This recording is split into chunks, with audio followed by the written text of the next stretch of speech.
सुप्रभात। आज सुबह की बड़ी खबरें। कांग्रेस सांसद राहुल गांधी की भारत जोड़ो यात्रा की पहली वर्षगांठ पर कांग्रेस कल पदयात्रा और अन्य कार्यक्रमों का आयोजन करेगी। सुप्रीम कोर्ट बिहार में जाति आधारित सर्वेक्षण को चुनौती देने वाली याचिकाओं को खारिज करने पटना उच्च न्यायालय के आदेश के खिलाफ दायर विशेष अनुमति याचिकाओं पर आज सुनवाई करेगा।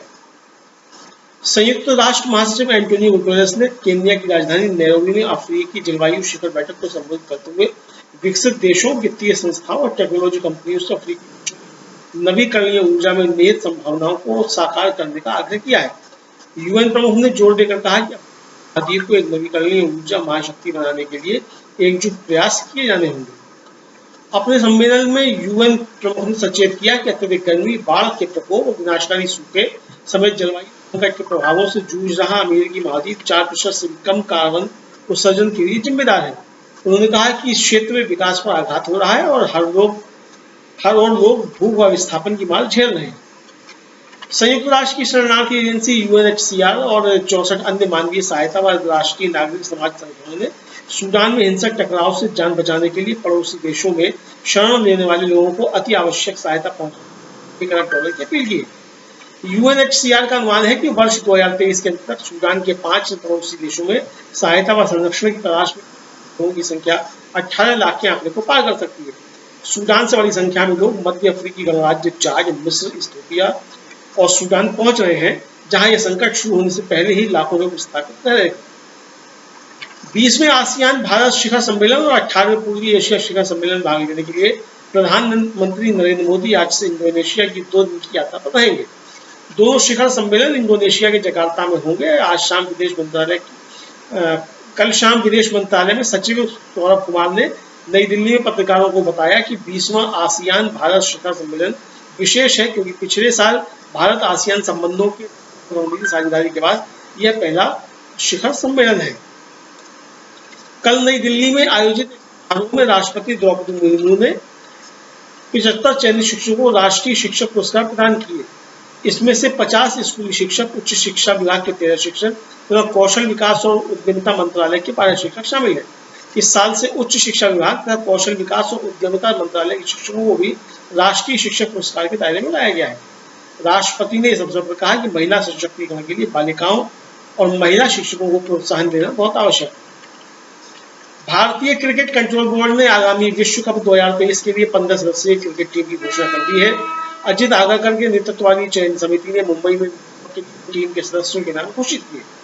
विश्व कप के लिए टीम के कप्तान रोहित शर्मा होंगे, जबकि हार्दिक पांड्या को कप्तान बनाया गया है। समिति ने एशिया कप के लिए टीम में शामिल संजू सैमसन, तिलक वर्मा और प्रसिद्धि कृष्णा को विश्व कप की टीम में नहीं रखा है। लंबे समय से चोट के कारण बाहर रहे केएल राहुल और श्रेयस अय्यर को विश्व कप के लिए टीम में शामिल किया गया है। यूक्रेन के राष्ट्रपति व्लादिमीर ज़ेलेंस्की ने अपने रक्षा मंत्री रेज को बर्खास्त कर दिया है। उनकी जगह रुस्तम उमेरोव को यूक्रेन का नया रक्षा मंत्री नियुक्त किया गया है। नए रक्षा मंत्री की नियुक्ति ऐसे समय की गई है जब यूक्रेन अपने हिस्से में रूस के साथ कड़े संघर्ष में उलझा हुआ है। आज की सबसे बड़ी खबर की, विपक्षी दलों ने जिस दिन से अपने गठबंधन का नाम इंडिया रखा है, मोदी सरकार और बीजेपी दोनों ही बैकफुट पर दिखाई दे रहे हैं। इंडिया के आगे वो बुरी तरह से पिछड़ते दिख रहे हैं, जिसके बाद अब सरकार इंडिया नाम ही मिटाने की कोशिश में जुट गई है। लेकिन ये कोशिश भी उस पर उल्टा भारी पड़ती दिख रही है। तो क्या है पूरी खबर, देखते हैं ये रिपोर्ट। 18 जून को बेंगलुरु में हुई विपक्षी दलों के नेताओं ने अपने गठबंधन को इंडिया नाम दिया था। उसके बाद से ही पीएम मोदी से लेकर पूरी बीजेपी इंडिया पर हमलावर है, जो ये बताने के लिए काफी है कि इंडिया से बीजेपी किस कदर बौखलाई हुई है। कांग्रेस सांसद जयराम रमेश ने आज देश के नाम को लेकर बड़ा दावा किया। जयराम रमेश ने G20 बैठक के लिए भेजे गए राष्ट्रपति के न्योते को लेकर कहा कि इसमें प्रेसिडेंट ऑफ इंडिया की जगह प्रेसिडेंट ऑफ भारत लिखा गया है। जयराम रमेश ने ट्वीट करके कहा कि पहले ऐसे राजकीय निमंत्रण पर प्रेसिडेंट और इंडिया लिखा होता था, जिसके बाद से सियासी गलियारों में हलचल मच गई और एक के बाद एक कई बयान सामने आने लगे। कयास लगने लगे कि संसद के विशेष सत्र के दौरान केंद्र सरकार देश का नाम बदले जाने का प्रस्ताव ला सकती है, जिसके बाद सीएम ममता बनर्जी ने मोदी सरकार पर निशाना साधते हुए कहा कि देश के इतिहास को फिर से लिखने की कोशिश की जा रही है। केजरीवाल ने दावा किया कि इंडिया से बीजेपी घबराई हुई है। उन्होंने कहा कि विपक्षी गठबंधन इंडिया अपना नाम भारत रख ले तो क्या बीजेपी देश का नाम भारत से बदलकर कुछ और रख देगी। एनसीपी चीफ शरद पवार ने महाराष्ट्र के जलगांव में केंद्र सरकार पर हमला करते हुए कहा कि किसी के पास अधिकार नहीं है कि वो देश का नाम बदल सके। मुझे समझ में नहीं आ रहा है कि सत्ताधारी दल बीजेपी ऐसा क्यों कर रही है। जेडीयू नेता मनोज झा ने सरकार पर हमला करते हुए कहा कि लोग इन्हें जल्द ही सत्ता से बाहर कर देंगे। अभी तो इंडिया गठबंधन बने कुछ ही हफ्ते हुए हैं और आप रिपब्लिक ऑफ इंडिया को रिपब्लिक ऑफ भारत में बदलने के लिए प्रस्ताव ला रहे हैं। इधर बीजेपी नेताओं ने कहा कि भारत कहने में हर्ज किया है। इससे साफ है कि इंडिया को लेकर मोदी सरकार दबाव में है।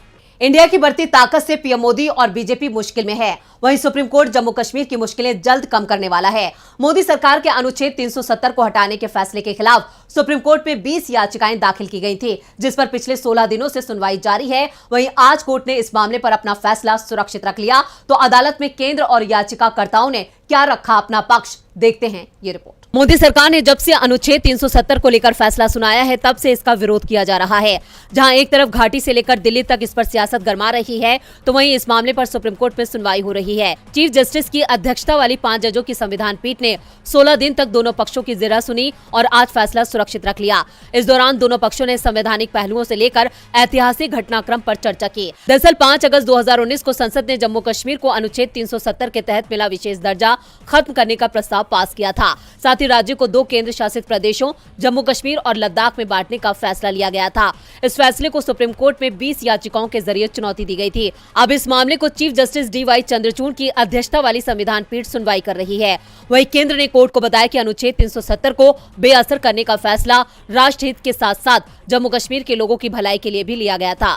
अटॉर्नी जनरल ने राष्ट्र की अखंडता के पहलू पर जोर दिया। सुनवाई के दौरान सुप्रीम कोर्ट ने जम्मू कश्मीर में लोकतांत्रिक प्रक्रिया की बहाली पर जानकारी मांगी। इस पर केंद्र सरकार ने बताया कि केंद्र शासित क्षेत्र जम्मू कश्मीर में जल्द ही विधानसभा चुनाव कराए जाएंगे। वहां पर वोटर लिस्ट को अपडेट करने का काम अंतिम चरण में है। वहीं केंद्र के इस जवाब को लेकर विपक्ष ने विरोध किया। दोनों पक्षों की दलीलें सुनने के बाद कोर्ट ने फैसला सुरक्षित रख लिया।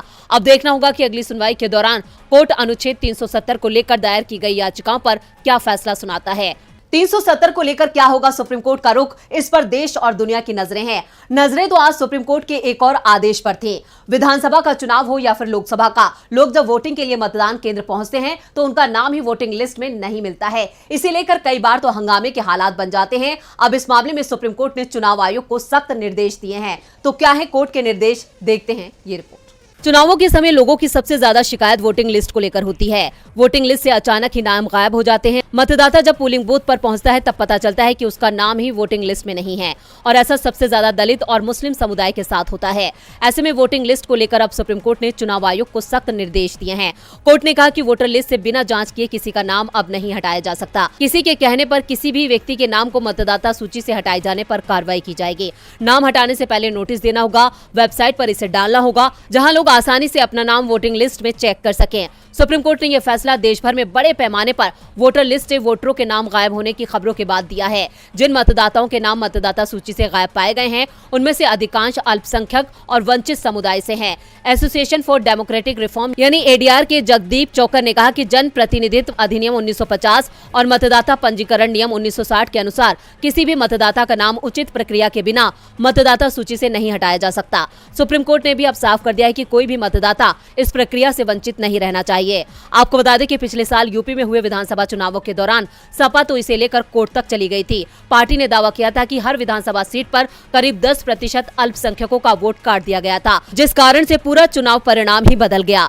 मतदाता लिस्ट को लेकर कोर्ट के ये निर्देश बड़ी राहत लेकर आए हैं। राहत की सांस तो आज चुनाव आयोग ने भी ली है। देश के 6 राज्यों की 7 विधानसभा सीटों पर उपचुनाव के लिए वोटिंग हुई, जो शांतिपूर्ण तरीके से संपन्न हो गई है। तो कितने फीसदी हुआ मतदान, देखते हैं ये रिपोर्ट। इंडिया गठबंधन बनने के बाद अब उसकी पहली परीक्षा का समय आ गया है, क्योंकि इंडिया गठबंधन बनने के बाद पहली बार 6 राज्यों की 7 विधानसभा सीटों पर चुनाव हुआ है। वोटिंग का काम पूरा हो चुका है। 8 सितंबर को काउंटिंग होनी है। सभी 7 सीटों पर इंडिया गठबंधन और एनडीए के बीच सीधी लड़ाई है। झारखंड, केरल, उत्तर प्रदेश, उत्तराखंड और पश्चिम बंगाल की 1-1 और त्रिपुरा की 2 सीटों पर वोटिंग कराई गई है। सबसे ज्यादा वोटिंग त्रिपुरा में और सबसे कम यूपी की घोसी सीट पर हुई है। यूपी की घोसी सीट पर 54% के करीब मतदान हुआ, तो उत्तराखंड उत्तराखंड की बागेश्वर सीट पर करीब 59%, झारखंड की डुमरी सीट पर 67%, केरल की पुतुपल्ली में 75%, पश्चिम बंगाल की धूपगुड़ी में 79% और त्रिपुरा की धनपुर में 84%, बक्स नगर में सबसे ज्यादा 89% के करीब वोटिंग हुई। वोटिंग पूरी तरह से शांतिपूर्वक हुई। त्रिपुरा में लेफ्ट और कांग्रेस की ओर से बीजेपी पर धांधली के आरोप लगाए गए, तो घोसी सीट पर सपा उम्मीदवार सुधाकर सिंह ने आरोप लगाया कि अल्पसंख्यक समुदाय के लोगों को वोट डालने से रोका जा रहा है। तो दूसरी ओर बीजेपी उम्मीदवार दारा सिंह चौहान ने कहा कि चुनाव पूरी तरह से शांतिपूर्ण और निष्पक्ष हुआ है। घोसी सीट पर चुनाव दारा सिंह चौहान के इस्तीफे के चलते हुआ। इस बीच चुनाव आयोग की ओर से भी कहा गया कि कहीं से कोई अप्रिय घटना की सूचना नहीं मिली है। उपचुनावों को लेकर भी इंडिया और एनडीए आमने सामने है। इधर एनडीए को मात देने के लिए कांग्रेस ने भी अपनी कमर कस ली है। आज कांग्रेस ने दो बैठकें बुलाई थी। एक तरफ सोनिया गांधी ने कांग्रेस पार्लियामेंट्री स्ट्रेटेजिक ग्रुप्स के मेंबर्स के साथ मीटिंग की, तो दूसरी तरफ खड़गे ने इंडिया गठबंधन के साथ बैठक की। तो क्या था इन बैठकों का एजेंडा, देखते हैं ये रिपोर्ट। सोनिया गांधी के आवास 10 जनपथ में आज कांग्रेस संसदीय दल की बैठक हुई, जिसमें पार्टी अध्यक्ष मल्लिकार्जुन खड़गे, अधीर रंजन चौधरी, शशि थरूर, पी चिदम्बरम, गौरव गोगोई और मनीष तिवारी सहित कांग्रेस के तमाम दिग्गज नेता शामिल हुए। बैठक की जानकारी देते हुए कांग्रेस सांसद गौरव गोगोई ने कहा कि बैठक में कई अहम मुद्दों पर चर्चा की गई। उन्होंने कहा कि सबसे महत्वपूर्ण मुद्दा संसद के विशेष सत्र को लेकर है। सत्र बुलाया गया है, लेकिन एजेंडा पूरी तरह से छुपा हुआ है। सरकार पारदर्शिता नहीं दिखा रही है। जयराम रमेश ने कहा कि ये पहला विशेष सत्र है जो बिना विपक्षी दलों के विचार विमर्श के लिए बुलाया जा रहा है। 5 दिन के एजेंडे में सिर्फ संसद की साइट पर यह दिखाया जा रहा है कि 18 से 22 तक गवर्नमेंट बिजनेस से जुड़े मुद्दे पर चर्चा होगी। ऐसे में क्या विपक्ष को अपने मुद्दे उठाने का मौका नहीं मिलेगा? तमाम मुद्दे विदेश नीति से लेकर सीमा की सुरक्षा के मुद्दे हैं। हम हर मुद्दा उठाने की कोशिश जरूर करेंगे। दूसरी ओर गौरव गोगोई ने बताया कि इसके अलावा दूसरे कई अहम मामलों पर भी चर्चा की गई, जिसमें विशेष रूप से देश की आर्थिक समस्या को लेकर मंथन हुआ, बेरोजगारी और महंगाई को लेकर चर्चा की गई। साथ ही हिमाचल प्रदेश में प्राकृतिक आपदा और मणिपुर में जो अभी अस्थिरता बनी हुई है उस पर भी चर्चा की गई। गौरव गोगोई ने कहा कि अडानी को लेकर विदेशी मीडिया और स्वतंत्र समाचार पत्रों में खबरें छपी हैं, जिसे लेकर राहुल गांधी ने भी पत्रकारों के सामने देश की चिंता को बताया है। सरकार क्यों जांच नहीं करा रही है? हम जांच को लेकर अपनी मांग पर कायम हैं, क्योंकि ये काफी संवेदनशील मामला है।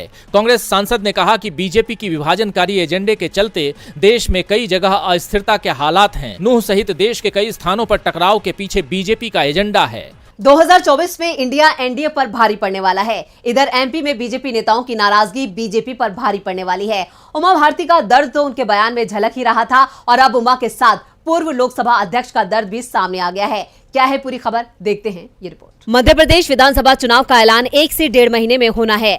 बीजेपी चुनाव प्रचार में पूरी ताकत झोंक चुकी है। पूरे प्रदेश में आशीर्वाद यात्रा निकाली जा रही है, लेकिन यह आशीर्वाद यात्रा भी विवाद में फंस गई। पार्टी की दिग्गज नेता और पूर्व सीएम उमा भारती को इस यात्रा का न्योता नहीं मिला, तो वो नाराज हो गई। यहाँ तक कह दिया कि पीएम मोदी के कार्यक्रम में भी अब नहीं जाऊंगी, पार्टी बुलाएगी तो भी नहीं जाऊंगी।